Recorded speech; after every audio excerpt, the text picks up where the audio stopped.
Mesdames et messieurs, bonsoir, bienvenue pour cette nouvelle édition de Direct où on va passer en revue les dernières nouvelles locales et on commence par présenter nos meilleurs vœux à tous les peuples musulmans sur Terre à l'occasion de l'anniversaire du prophète Mohammed. Et à cette occasion, le président Abdel Fattah el-Sisi a écrit aujourd'hui sur son compte Twitter qu'il adresse ses vœux au peuple égyptien et au peuple arabe et islamique à l'occasion de l'anniversaire du prophète Mohammed, dont la naissance a marqué un tournant dans l'histoire de l'humanité. Dans son tweet, le président el-Sisi a ajouté que le prophète Mohammed, paix et bénédiction soient sur lui, est le modèle et le bon exemple du leader qui a porté le message du ciel et a assumé la responsabilité avec courage, tout en affrontant l'adversité avec détermination, volonté et patience. À cette occasion, le chef de l'État a prié Dieu de protéger l'Égypte et nos peuples arabes et islamiques en leur souhaitant joyeux Mouled. Et voilà, la célébration de l'anniversaire du prophète Mohammed fait partie, ou bien la fête du Mouled fait partie des fêtes importantes du monde islamique.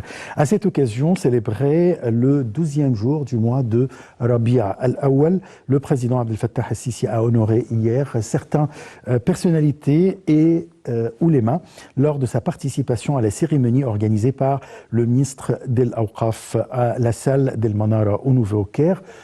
Yara Choucha et Salih Ahmed nous donnent les détails.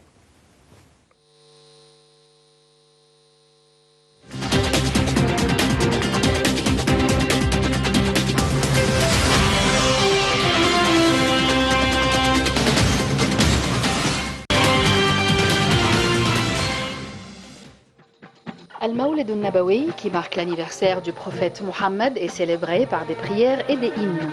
Cette fête représente dans la culture islamique la date de naissance du prophète Mohammed, que la paix soit sur lui, et par conséquent les cérémonies organisées dans ce sens. Les activités sont organisées cette nuit à travers le monde islamique. À cette occasion, célébré le 12e jour du mois de Rabi'a al-Awwal, le président Abdel Fattah el-Sisi a honoré certaines personnalités, les ulémas, lors de sa participation à la cérémonie organisée par le ministère de l'Waqf à la salle del Manara au Nouveau-Caire. La question de la prise de conscience et la bonne compréhension de la religion sont parmi les priorités les plus importantes de la période actuelle, a affirmé le chef de l'État, soulignant que l'un des principes du message de l'islam, qui a été diffusé par notre exemple bien-aimé, et messager qu'Allah le bénisse et la paix soit sur lui, et de réaliser la coexistence et la paix sociale entre les êtres humains et le droit de tous à une vie décente. Le président Al-Sisi a appelé les institutions religieuses à multiplier leurs efforts pour propager les valeurs de la tolérance et de la coexistence. Le président a présenté ses vœux au peuple égyptien et islamique à l'occasion du Mawlid du prophète Mohammed. Il a indiqué que nous prenons ces précieux principes comme symbole pour une démarche de travail, disant à tous les Égyptiens que nous allons ensemble avec une forte volonté et une détermination inflexible pour construire notre chère patrie, l'Égypte, pour que son présent et son avenir soient à la grandeur de son histoire et de sa civilisation, en plus d'offrir la vie décente à tout le peuple égyptien, conformément à la parole vérité d'Allah, le Tout-Puissant. Quiconque l'aura fait revivre, c'est comme s'il avait fait revivre l'humanité entière. Le grand imam de l'Azhar, Ahmad al-Tayyib, a affirmé que le Mawlid coïncidait cette année avec la commémoration de la victoire d'octobre. Cette victoire qui nous a toujours emplis de fierté envers la grande armée d'Égypte. Le pape Tawadros II d'Alexandrie et patriarche de la prédication de Saint-Marc a lui aussi adressé ses félicitations au peuple égyptien et à tous les peuples arabes et islamiques.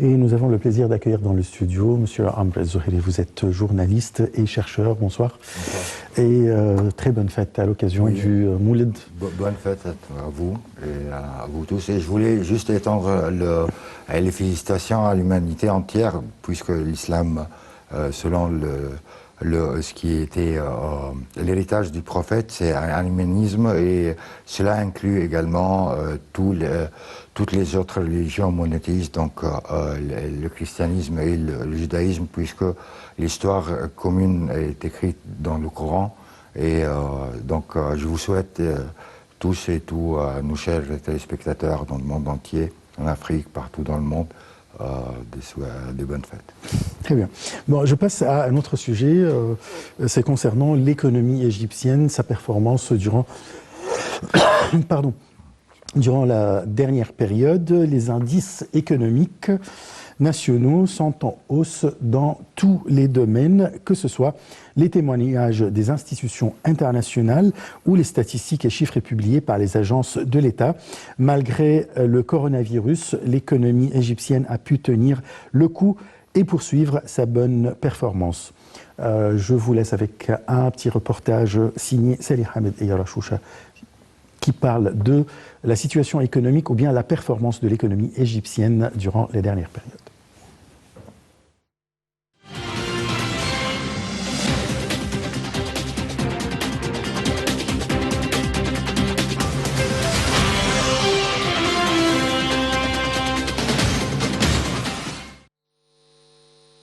Les indices économiques nationaux sont en hausse dans tous les domaines. Nul ne peut le nier. Les témoignages des institutions internationales et les statistiques et chiffres publiés par les agences de l'État ancrent tous cette vérité. Même en présence du coronavirus, l'économie égyptienne a pu tenir le coup et poursuivre sa bonne performance. Les exportations des prêts apportés ont augmenté de janvier à août de 44%, enregistrant 1 262 milliards de dollars contre 877 pour la même période de l'année passée. La présidente du Conseil d'exportation des prêts apportés a indiqué que les exportations du secteur ont augmenté de 38% en août dernier, enregistrant 173 millions de dollars. Les exportations vers les États-Unis avaient augmenté de 45%, marquant 727 millions de dollars contre 502 millions pour la même période en 2020. Passons au déficit de la balance commerciale. Il a baissé de 14,6% en juillet 2021 par rapport au même mois en 2020, selon le bulletin mensuel des données du commerce extérieur publié par l'Agence centrale pour la mobilisation publique et les statistiques. La valeur du déficit de la balance commerciale a reculé à 2,88 milliards de dollars en juillet 2021. Le recul du déficit commercial est attribuable à la hausse de la valeur des exportations de 31,5% pour atteindre 2,94 milliards de dollars en juillet 2021.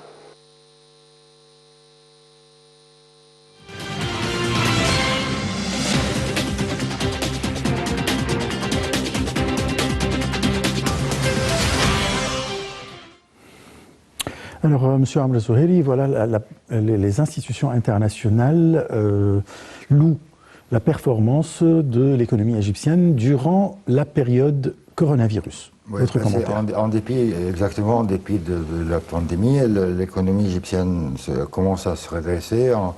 On a vu dans le reportage les textiles et également il y a d'autres efforts comme ce qui a été fait au niveau des expositions du style Notre héritage Torasna qui cherche également à montrer aux exportateurs les capacités de la production égyptienne. Donc c'est une invitation également pour chercher d'autres horizons et d'autres marchés. Également, ce que je pense, c'est que l'économie égyptienne, ce serait dans une phase ascendante dans le futur. À part les textiles, il y a d'autres secteurs également. Si on se considérera comme avant le tourisme comme une industrie, ça pourrait avoir ses fruits dans les années à venir. Donc il y a d'autres domaines où on peut performer comme on a jadis fait. Donc il y a une possibilité. Je pense que la porte est ouverte pour montrer une qualité de nos produits qui serait comparable à ce qui est produit dans les pays développés. Quand on parle exportation, par exemple, on a parlé dans le reportage concernant le textile, mais en même temps, il y a le grand marché des légumes et fruits égyptiens qui sont partout maintenant. Même à part l'Europe et les États-Unis, il y a la Chine qui a commencé il y a quelques années à importer une grande quantité de légumes et de fruits. Alors, c'est bien les exportations donc, du secteur agricole égyptien Je pense également, on a vu récemment dans la visite du monsieur le président au pays de Visegrad, le bloc en Europe, dans des pays qui nous ont donné des techniques d'irrigation qui nous les avons utilisées pour la première fois. Et je pense également avec les efforts du gouvernement et du pays en général d'essayer d'anéantir toute, comment dire, obstacle. Au niveau de ce qui était, par exemple, arrivé à la terre agricole égyptienne, ça va sans doute, avec les efforts, par exemple, de ce qui est passé à travers la station de l'eau potable de Bahr Bakr. Vous voulez dire la bonification des terres? Non, mais c'est agrandir la terre agricole, ça serait ça va sans doute augmenter la production à tous les niveaux et revenir à une quantité de terre agricole, donc une surface agricole comme avant, ou même mieux, avec des expansions à droite et à gauche, et tout cela serait bénéfique pour augmenter notre capacité à produire des fruits et légumes et d'autres produits agricoles pour étendre cette exportation dans le monde entier. Voilà, si je parle d'une autre ressource de l'économie égyptienne, il s'agit du canal de Suez, malgré le blocage à cause du canal à cause de Evergreen. Et pourtant, le canal a réalisé un chiffre d'affaires très important. Oui, c'est très bien. Et oui, mais actuellement, malheureusement, il y a dans le monde entier, on voit ce qui se passe en Grande-Bretagne, également en Californie. Donc il y a même, il conseille les gens, les consommateurs dans les pays occidentaux de commander à partir de maintenant les cadeaux de Noël. Donc et le transport maritime, il y a quelques difficultés actuellement, mais cela n'empêche à rien que les performances du canal de Suez étaient remarquables durant la période passée. C'est vrai. Bon, on va passer à un dernier sujet pour ce soir, c'est concernant l'Égypte qui accueillera en 2022 la 27e conférence des parties signataires de la Convention cadre des Nations Unies sur les changements climatiques, la COP 27. Chaque année, 197 pays participent au sommet du climat afin de discuter le dossier des changements climatiques et les plans de chaque pays pour faire face à ce problème dont les séquelles commencent à peser sur l'humanité. Regardons ce reportage signé Salih Hamed et Rachoucha et on va consacrer le reste de cette émission sur ce sujet.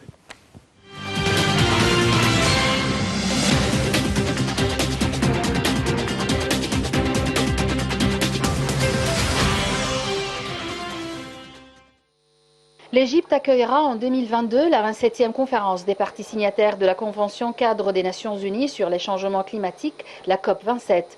Cette décision de l'Égypte de demander à organiser cette conférence émane de sa conviction quant à l'importance de la question des changements climatiques au niveau national et international.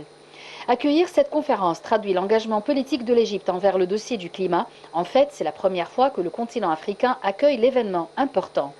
L'Égypte poursuit ses efforts avec ses partenaires africains pour faire face aux défis des changements climatiques, un rôle qu'elle avait entamé en 2015 lors de la signature de l'accord de Paris sur le climat, étant donné qu'elle assurait la présidence de la conférence ministérielle africaine sur l'environnement. L'Égypte avait alors œuvré à unifier les rangs en Afrique avant la conférence de Paris et annoncé les 2 initiatives africaines pour l'énergie renouvelable et l'adaptation au changement climatique à la conférence de Paris afin de répondre aux besoins de l'Afrique. Des préparatifs sont en cours. L'Égypte a commencé très tôt à préparer la conférence grâce à une étroite collaboration avec le secrétariat de la Convention sur les changements climatiques, les Nations Unies et les autres partenaires afin d'aplanir les obstacles. Une délégation a également visité le centre des conférences de Sharm el-Cheikh ainsi que les hôtels qui devront héberger les participants. Cette station balnéaire avait déjà accueilli en novembre 2018 la 14e conférence des parties signataires de la Convention sur la diversité biologique COP 14 avec la participation de 190 pays. Au terme de la tournée de la délégation à Sharm el-Sheikh, la directrice du service des conférences à l'ONU, Laura Lopez, a fait l'éloge des efforts déployés pour faciliter la mission de cette délégation, précisant que l'Égypte a présenté un dossier complet sur les efforts déployés dans le dossier des changements climatiques et les préparatifs de la COP 27 en 2022.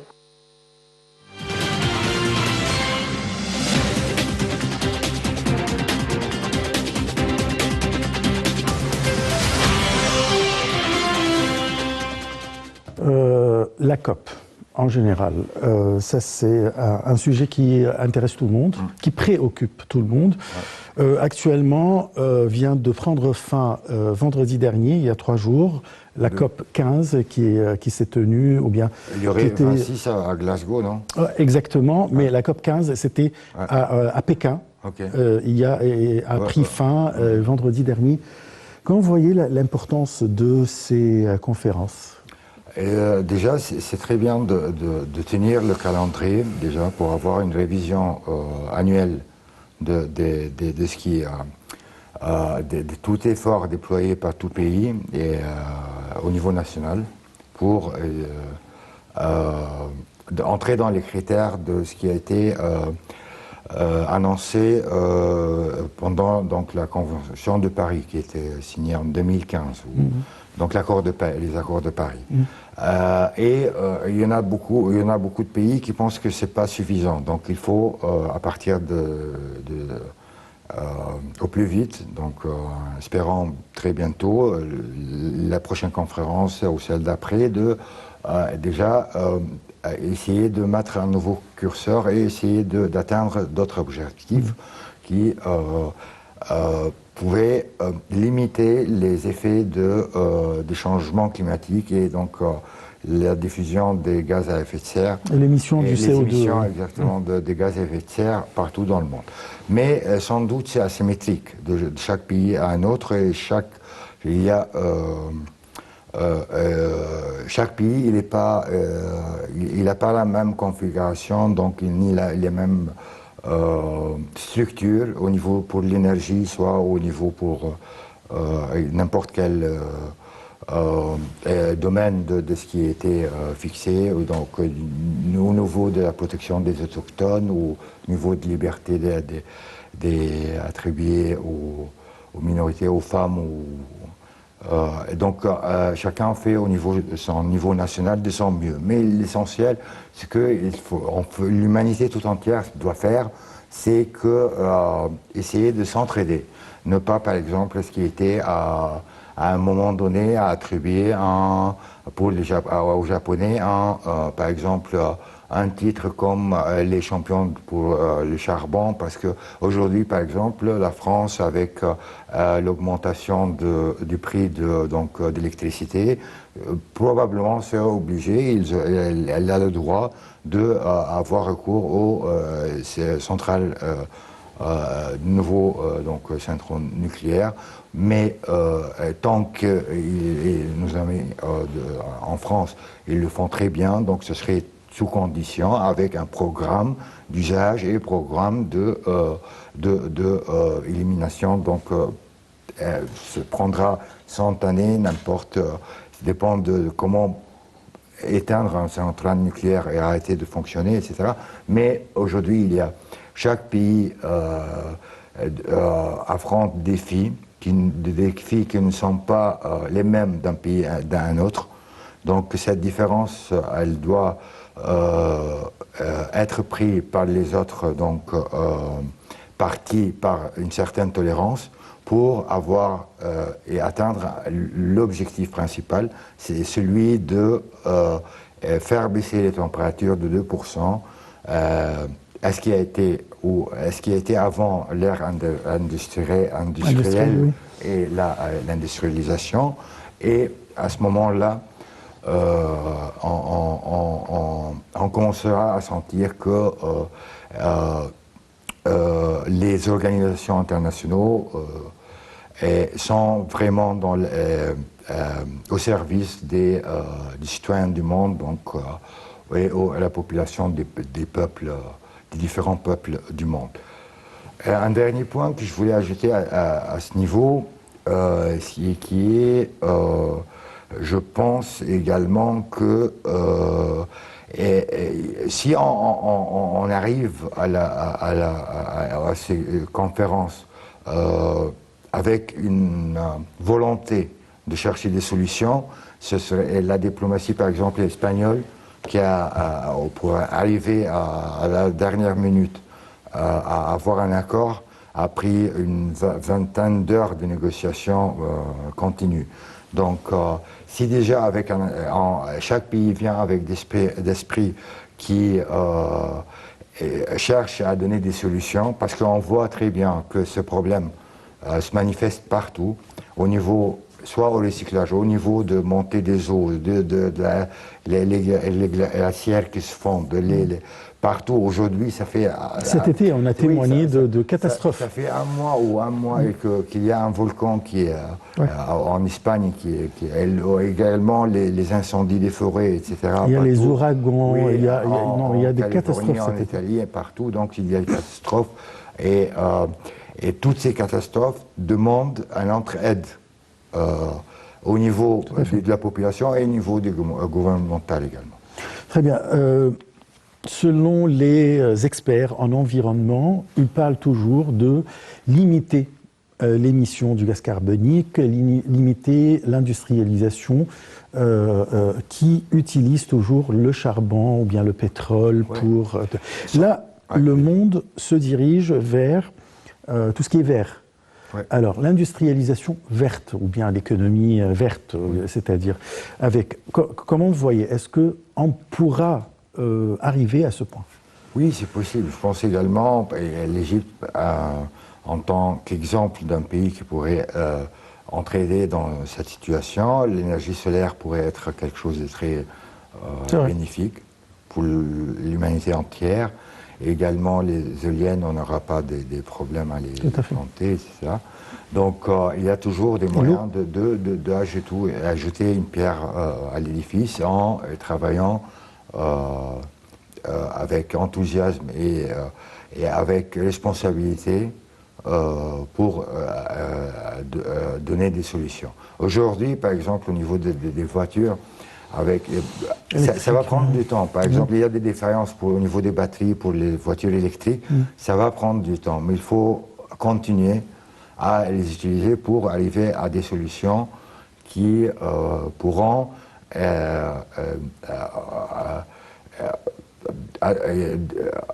faire de cette possibilité d'énergie propre une solution durable. Très bien. Là, ce sont les grands pays industrialisés, je parle par exemple des États-Unis, la Chine, l'Allemagne, la France, l'Angleterre, etc., qui abusent et qui sont vraiment la cause directe de ce problème climatique et du changement climatique dans le monde. Mais le premier perdant, c'est l'Afrique, qui n'utilisent pas vraiment une grande quantité d'énergie qui pollue notre terre.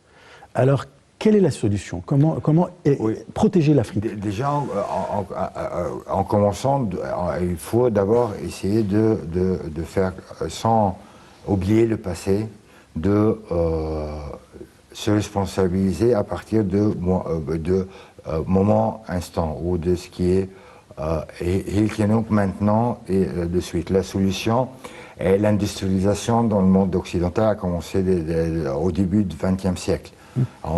Et également la colonisation a également plein de problèmes. Aujourd'hui, la situation est telle qu'elle. L'Afrique souffre, l'Amérique latine souffre, l'Asie, dans plusieurs endroits, même l'Australie, au niveau de la déforestation, etc., elle souffre. L'Amazonie, elle souffre.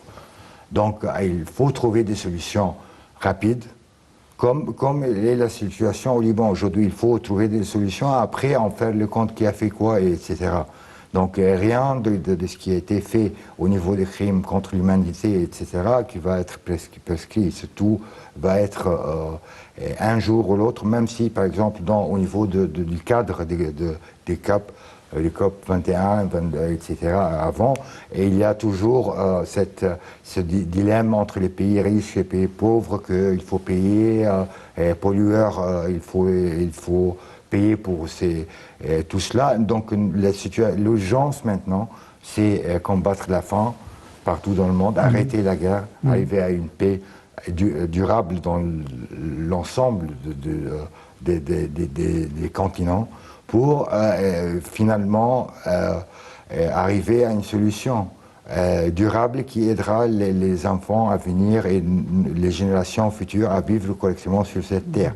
Parce que voyons bien la déforestation, qu'est-ce qu'elle a mené, et l'Afrique aujourd'hui, avec la désertification exactement, visible sur la carte. On n'a pas besoin d'aller chercher. C'est bien clair que la terre agricole, partout en Afrique, elle diminue. C'est ça ma question, c'est la désertification en Afrique qui est en état d'expansion. Oui, mais depuis tant. Mais qui a pillé, par exemple, les jungles africaines, qui a menacé même l'existence de beaucoup d'espèces, d'espèces, de girafes, soit pour... donc tout cela est déplorable et inacceptable, etc. Mais ce n'est pas le moment d'aller chercher qui est la cause. Voilà. Parce que je voulais ajouter juste un point là, que quand je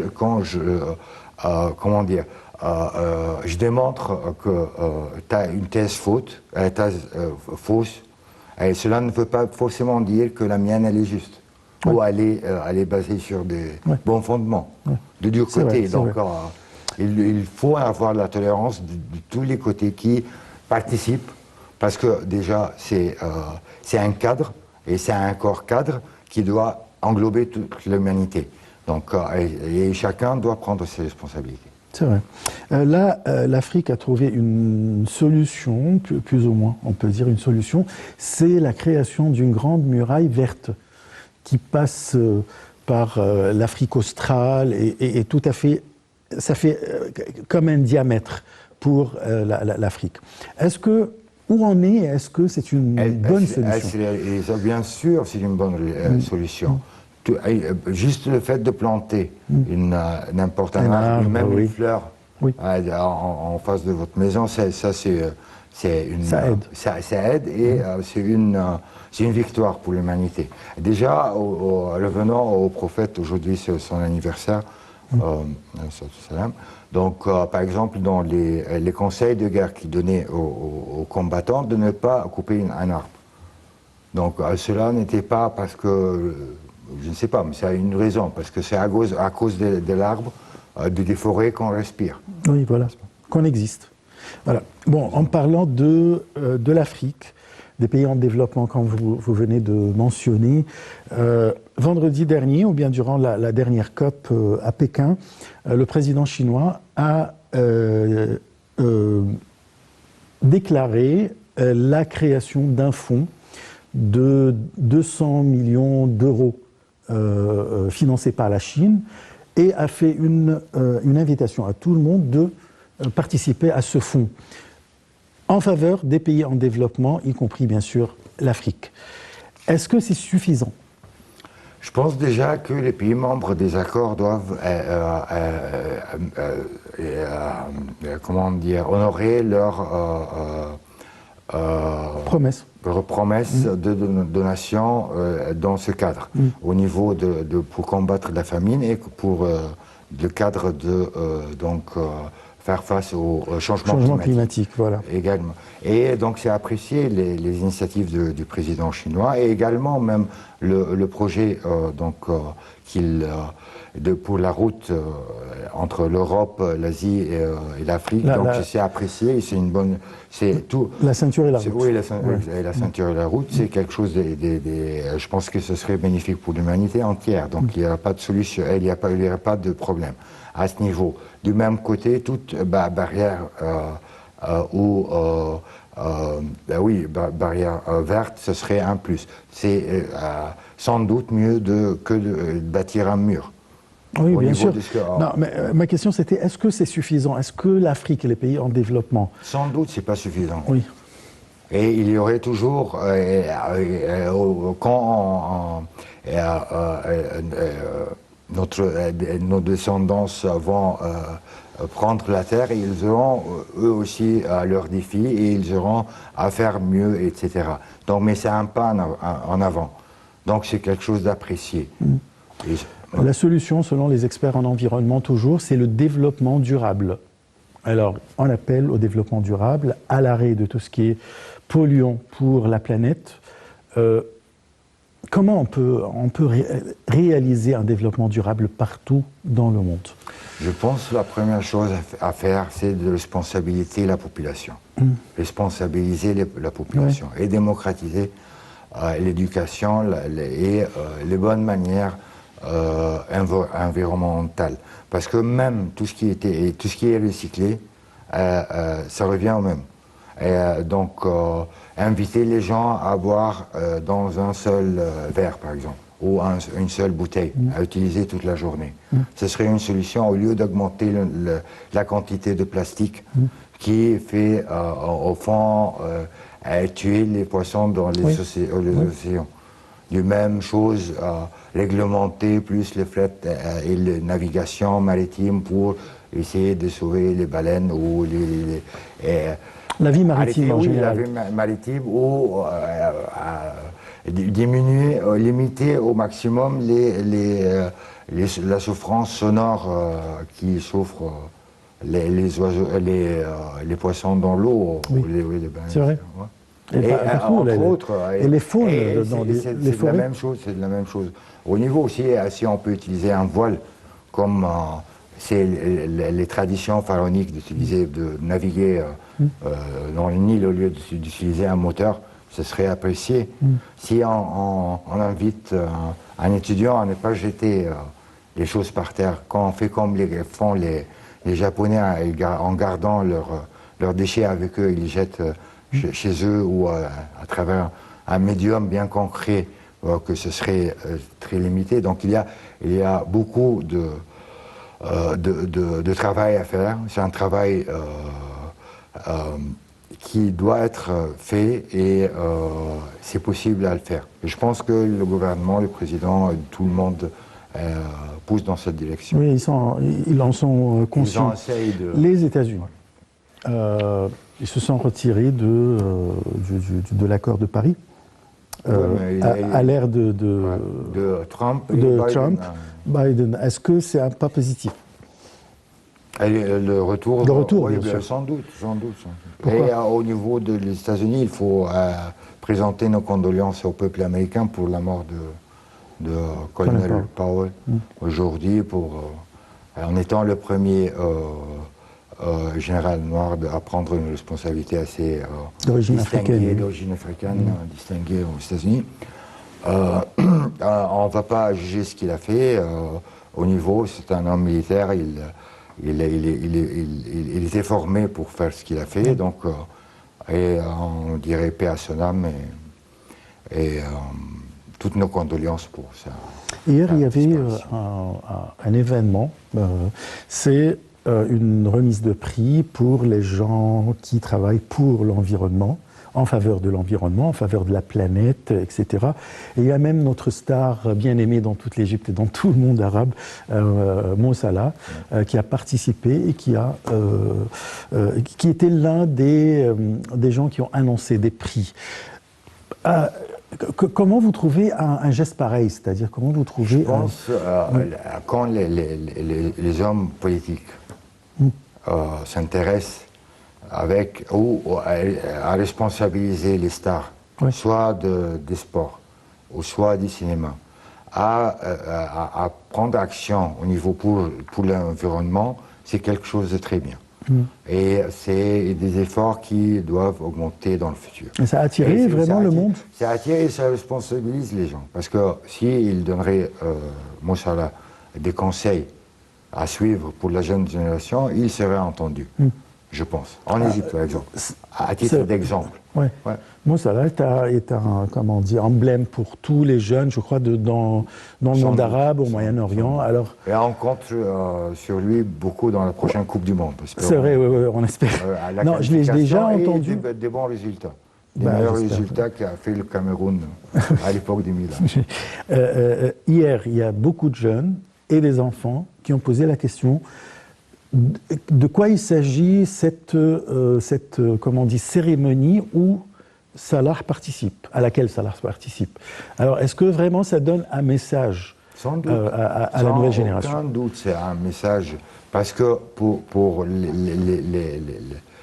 les petits jeunes, les enfants de bas âge, et donc de bas âge, ou les jeunes adolescents, c'est des exemples, des modèles à suivre. Oui. C'est pour cela la responsabilité, toutes les stars, à faire acte pour l'humanité, c'est quelque chose de bien. Et ce qui a été, par exemple, Greta Thunberg, elle est devenue une star. Oui. Elle est jeune, elle est adolescente, mais elle est responsable. C'est grâce à son pays, dans son pays, à des gens qui l'ont motivée de la même façon que Mo Salah ou Sadio Mané ou d'autres joueurs peuvent, Mahrez ou d'autres peuvent motiver la jeunesse à prendre acte, à faire les bonnes choses, d'avoir les bons comportements pour sauver la planète. Très bien. L'Égypte, normalement, elle va diriger ou bien recevoir la COP prochaine, la COP 27. 27, oui. Voilà. Qu'est-ce que ça veut dire? Qu'est-ce que ça signifie? Déjà, premièrement, il n'y aurait pas ce qui a été un petit problème, donc, parce que le COP 25, je pense qu'il a été fait à Madrid, il devrait être à Pérou, ou à Chili, pardon.